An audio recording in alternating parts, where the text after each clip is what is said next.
Thank you, Madam Speaker. Today, I urge my colleagues to support S 3705, the Semi-Quincentennial Congressional Time Capsule Act. This is the Senate companion to H.R. 6243, introduced by my colleagues, Representatives Bonnie Watson-Coleman, Robert Outerholt, Maria Salazar, and Dwight Evans.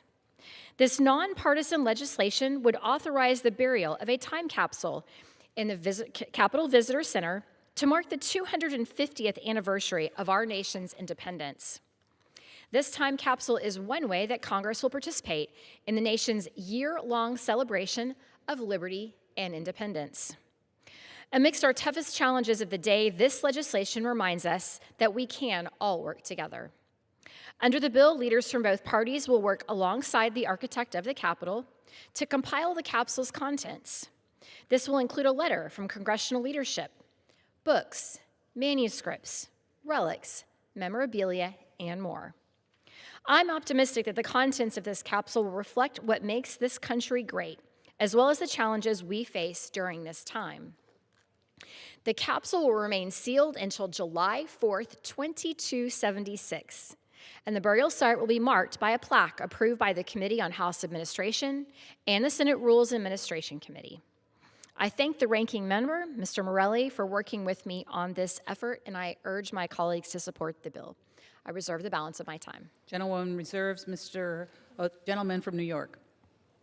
Thank you, Madam Speaker. I yield myself such time as I may consume. Gentleman is recognized. Thank you. Madam Speaker, I rise today in support of S 3705, which is, I believe, the original companion to H.R. 469, and I want to thank my friend and fellow House Administrator, fellow House Appropriator, Ms. Bice, for her comments and her support of this important legislation. As I have previously noted on the floor, this bipartisan legislation would authorize the architect of the Capitol to bury a time capsule commemorating the 250th anniversary of the signing of the Declaration of Independence on July 4th, 2026, to be opened on our nation's 500th anniversary in the year 2276. The items in the capsule will be determined by bipartisan, bicameral congressional leaders and include written materials relating to the anniversary representations of notable legislative and institutional milestones, and a message from this Congress to our future colleagues in the 244th Congress. I did say last year I'd hope to be there at the opening. I'm not sure that's possible, but I'm going to do everything I can. But this year's celebration of America's anniversary offers an opportunity to reflect on the resilience of the American experiment. Our nation has faced countless tests to our strength and our unity, including a civil war, 2 world wars, natural disasters, and more. Yet through each of these profound challenges, this country has endured and continued to strive toward the ideals set forth in the Declaration of Independence 250 years ago. During this time of deep division and heightened partisanship, this anniversary reminds us of our shared responsibility to uphold the values of liberty and equality that have defined this nation for 2.5 centuries. I again want to thank the Semi-Quincentennial Commission for its leadership and planning for this momentous occasion, and I particularly commend my colleague, Congresswoman Watson-Coleman, for her leadership in advancing the bill. And I also want to recognize the service of a fellow New Yorker, former House Representative Joe Crowley, whose time and talents have made an indelible mark on the Commission's achievements. I look forward to seeing the items chosen for the time capsule, and which I may not be able to see when they're opened, but I do encourage my colleagues. This is an important measure. It's an important part of our history and our legacy, and look forward to its passage. So thank you, Madam Speaker. I reserve the balance of my time. Gentleman reserves. Gentlewoman from Oklahoma is recognized. I reserve. Gentlewoman reserves. Gentleman from New York is recognized. Thank you, Madam Speaker. I'd like to yield 3 minutes to the distinguished gentle lady from the great state of New Jersey and the author of this bill, Member Bonnie Watson-Coleman. Gentlewoman from New Jersey is recognized. Thank you, Speaker, and thank you to my colleague. Madam Speaker, the signing of the Declaration of Independence on July 4th, 1776 marked a turning point, not just in our nation's history, but in the global pursuit of democracy and self-governance. The work remains unfinished, and each generation has been tasked with carrying it forward. As we approach the 250th anniversary of that moment, Congress has a responsibility to reflect honestly on where we've been and what we will choose to pass on. This legislation authorizes the architect of the Capitol to create a time capsule to be sealed and buried in the Capitol Visitor Center, where it would be unsealed on our nation's 500th anniversary on July 4th, 2276. And while we won't be there to open it, we should be there to see what goes into it. The capsule will include items, as has been mentioned, that capture the institutional history of Congress, significant legislative milestones, and a message from the 119th Congress to those who will serve long after we're gone.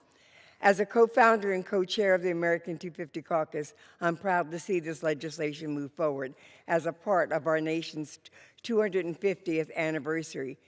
As I said, none of us will be here when this capsule is open. That is the point, our responsibility to the generations who will inherit the consequences of our choices. What we do in this chamber every day is history. What we choose to speak up for and speak out against, it defines us. And it will be the legacy that we leave for every governing body that holds this space for years to come. Thank you, Madam Chair, and I yield back. Gentleman reserves. Gentlewoman from Oklahoma is recognized. Thank you, Madam Speaker. And I want to mention my colleague, Mr. Morelli, referenced opening the capsule in 2276, and I too would love to see the contents. Although I do wonder if our future colleagues would look at the contents and think, why did they put books in here?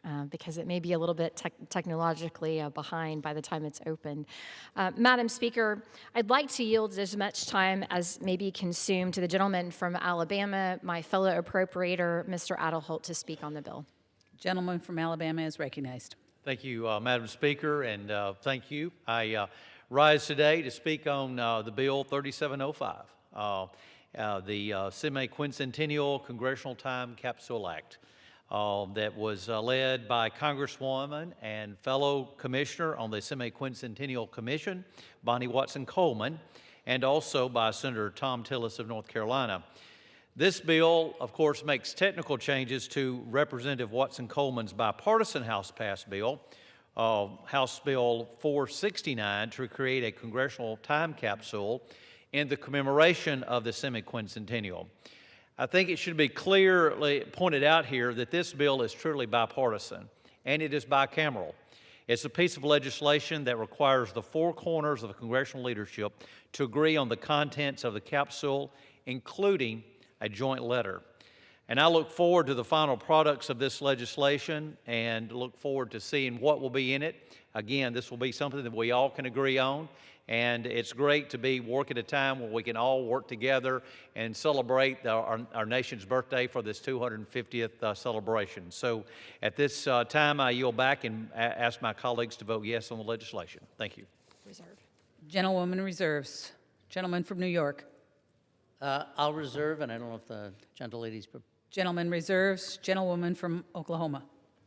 Madam Speaker, I have no further speakers, and I'm prepared to close. Gentleman from New York. Yes, thank you, I was going to call him. Madam Speaker. I think for all the reasons that have been described, this is an important part of maintaining the history of the last 250 years and making certain that we preserve this so that future generations will know how we got here and how we see the world.